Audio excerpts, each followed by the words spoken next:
Human cells have a resonant frequency, and it's just barely audible. So that means that we hear each other, sort of humming and buzzing like a fridge, like a detuned radio, if you guys are Radiohead fans. But so the wild part about this is lots of things. Is it possible that we're actually hearing each other in sort of these ways, nonverbal communication, and we're sensing, I don't know, like our tribe? We're actually sensing when people are good or people are bad based on, maybe not good and bad in sort of the terms of binary good and evil, that sort of morality complex. And I don't mean that in a bad way. I just mean that life is quite a bit more complicated than all those things. Of course, the beauty of gray, as they say. And so the weird part is that we have this, something's happening here and we can hear it. And think about it this way. Have you ever detected sort of just a bad mojo from somebody, just bad juju, and you weren't sure why? It was more like, kind of like somebody walks into a party and everybody kind of goes, what's up with that guy, type of thing, like I wonder if it's this exact thing, like this, we're hearing sort of this discordant actual resonant frequency coming from individuals. And it could explain, a massive part of our intuition in terms of this. So lots of links in the description tonight. If you want to check this stuff out, I do encourage you to, because there's a lot of amazing things. Like I said, this hit Friday. Oddly enough, we've been talking about this pretty much all week in one way or another. But then this wouldn't show it sort of, I don't know, like maybe I'm tuned in something to the effect that I knew this science was coming. I don't know. Dare I flatter myself as such? But check this out. IFL Science also reported our cells have, we might be able to hear them. I'll read just a little bit of this.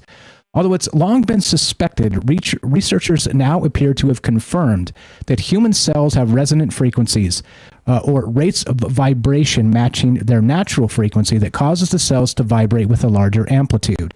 This research is centered around observing the movement of microcantilevers, tiny beams that are unsupported at one end. They can bend or vibrate when a load is placed upon them, making them useful biomechanical sensors. Previous research examining other cell characteristics had found that microcantilevers had moved in unexpected ways, leading scientists to hypothesize that the cells placed upon them were vibrating at a resonant frequency, causing the cantilevers to move. The extent of what was discovered, however, was unexpected. Quote, "We could never imagine that a living cell could vibrate like this," said study author Javier Tamayo, speaking to New Scientist, which is where the initial report was. New Scientist is doing great stuff, always not just doing what it does, but also inspiring lots of troubled mind shows, because they seem to be on the cutting edge of this science stuff. They're at least science reporting. And that to me is wild and crazy. And I love talking about it, love thinking about it. But anyway, so yeah, everything vibrates. What's up, Matt Sal in the chat? I see you there. Yeah, okay. So we're going to get into this and talk about why this is, or again, how this fits into maybe the larger context, as we always do. And even how this might go back to the days of yore a lot of different ways. And of course, since we got James here tonight, I appreciate it very much. I know you got a chance to read the actual write-up that I put together, which by the way was put on with Hugging Face tonight is the writer, the ghost writer of this bit, and it was pretty well written. Now that GPT sucks, and I hate to say that because it's been so great for like a year, but in any case, just I know you got a chance to listen to this article there. What did you think? Were you mildly impressed? Not just with the quality of this, of course, because I mean it's not GPT, which now sucks, but with these ideas, because it seems if we can hear each other resonating and even sort of pick out like a discordant, I don't know, harmony, or maybe we can sniff conspiracy theorists without even having to do anything but listen very carefully. You know what I mean? Yeah, that was a great write-up.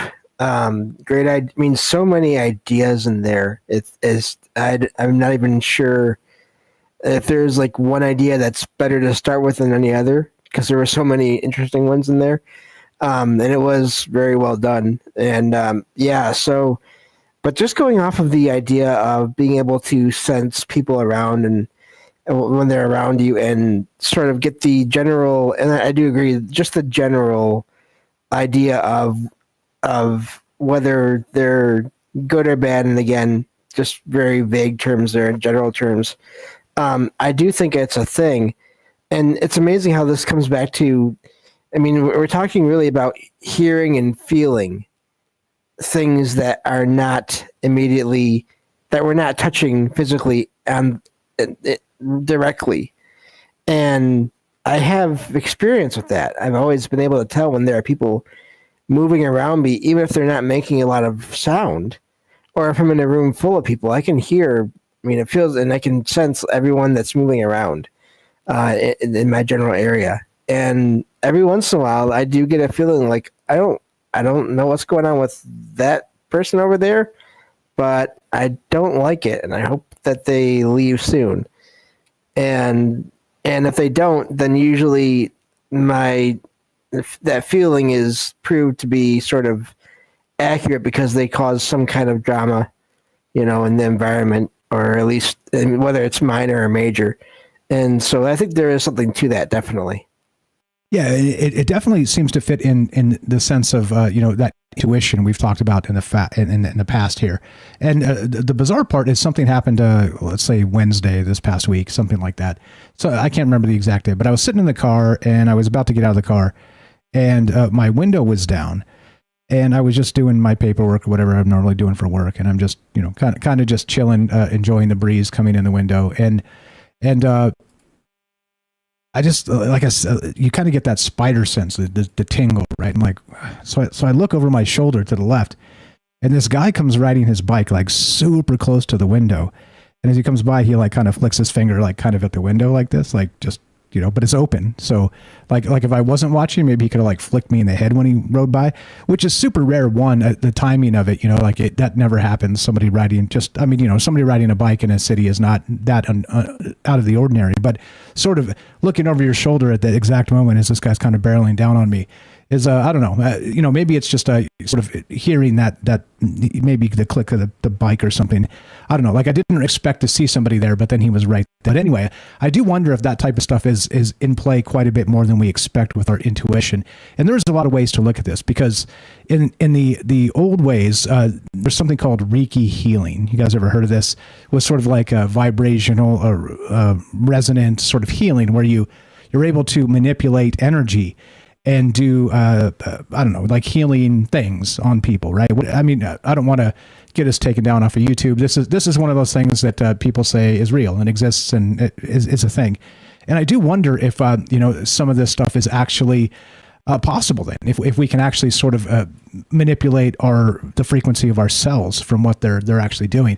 And there's some evidence to suggest that. We'll get into that as we go tonight. There's also brand new science, which is absolutely wild. But I don't know. What do you think? So the questions for you guys tonight are, as always, many, open-ended and nonlinear, and we can take these conversations wherever they want, as long as they're close enough to, kind of stick to the main gist here. Let's not talk about, alien abductions or something tonight, unless, of course, let's say the human resonant frequencies are bringing the aliens into particular individuals to abduct them. You see how we could bring those two things together in one conversation.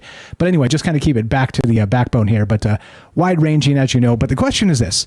If we have these human resonant frequencies that we can hear, our cells are actually buzzing, and we can hear them, they say at audible levels, then is this that sort of long vaunted intuition about people we've been discussing forever, or is this just one part of it? First question, of course. And then in the larger sense, what does it mean for not just what we know about the present and our own intuition aspects, but what about the past and, of course, the future? What does this look like in the coming days? Second question here is, how wild does this get? Because if like I said, when we began tonight, if you actually are able to use something like Reiki healing, something to that effect, then you could also do sort of like a Reiki, am I saying it right? Reiki? I don't know how you say it. I'll just say Reiki for knuckleheadedness, because I don't know. But if you could do that, then you could also do the opposite and do some sort of, cast a bad juju spell on somebody and maybe even make them sick. And so that type of stuff makes me go, I really wonder what's going on. And so how deep and how deep and wild does it get? Those are the questions to start tonight. Of course, we're doing all things as you would expect, taking your calls, and the phone lines are up if you want to be part of the conversation. 702-957-1037. That's 957-1037. Phone number is going to be right there on the stream most of the night. And of course, you can find it at troubledminds.org, along with everything else that we do, all the social media, the podcast, and everything else. But lots of stuff in the write-up tonight, James. You want to tackle one of these, or we could just kind of free flow the first bit here and get into some of that in the second after the break here. But what's on your mind? Go right ahead. I don't want to lead you any direction. In terms of all this stuff, does it surprise you that our cells are actually buzzing somehow and we can hear it audibly? Does that surprise you at all? The audible part does, in a way. The fact that the cells are vibrating, I feel like I've heard it suggested just in various places over the years that everything does vibrate to a certain level or degree. But yeah, the fact that it's somewhat audible, and that's really amazing to me because for anyone that doesn't know, I'm legally blind, so I do focus a lot on what I can hear and what I can feel. And so that makes me wonder if this is a possible explanation for that. That situation that I was describing where when people come by, I can usually tell, unless I'm really distracted or if there's a lot going on. But I mean, usually I can still sense when there's people coming and going around me. And so that is amazing in itself. But yeah, but the other thing that the write-up touched on a couple different ways was sort of the dream and out-of-body experiences. And that made me wonder about not only do we ourselves vibrate, can that interact with places that we've been to a lot or that we have close connections to, emotional connections to? Because I feel like I've heard stories and I've had experiences with this myself where I seem to go back over and over again in my dreams, and so many of those seem to be out-of-body experiences. When it comes to these places, I've been back to these places over and over again throughout the years, even though, especially now at this point, none of those places are owned by anyone in my family. So I won't be going to them in person. And yet I still seem to visit them in some kind of out-of-body experience every so often. And so I wonder if that's because of some kind of connection that has been made physically between myself and even getting into time. I mean, my past and present self and these places. I wonder if there's some kind of connection there as well. Yeah, which a lot of that stuff was kind of delved into in brief in the write-up. If you haven't been reading these things, some are better than others, but tonight's is absolute fire. It's link's going to be in the description. It's the very top link there, and it's there's a lot of ways to look at this, of course, because if you look at it in the paranormal sense, if we, let's say, our cells have a resonant frequency. Do we actually have, let's say, when we spin off this mortal coil and become pure energy,